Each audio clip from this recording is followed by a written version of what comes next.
Mactan Electric Company kun MECO, subling mipahinumdum sa mga nanag-iya ug mga panimay nga makig-coordinate kanila kung mopabarug og dugang andana sa balay. Kinaron malikayan ang insidente sa pagkakuryente sama sa naitabo sa usa ka 31 anyos nga construction worker nga nakuryentehan patay niadtong Lunes sa hapon. Human masabod sa high tension wire ang gitaod yang kabilya. Base sa gimong pakisusi sa MECO, gidugangan og third floor ang duha ka andana lang unta nga panimay sa usa ka subdivision sa barangay Babag. Matod ni Engineer Gilbert Pagubo, General Manager sa MECO, nga wa makig-coordinate kanila ang tag-iya sa maong panimay o bisan ang kontraktor aron unta makapatuman sila og safety measure.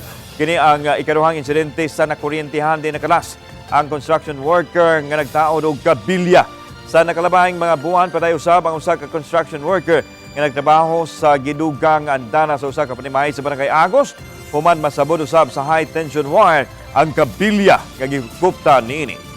Ang amo ra yung gihangyo is please coordinate with us. Coordinate with us kay so that when you'll be doing all these improvements, mabutangan nato og kanang covers or ma-implement nato ang safety protocol.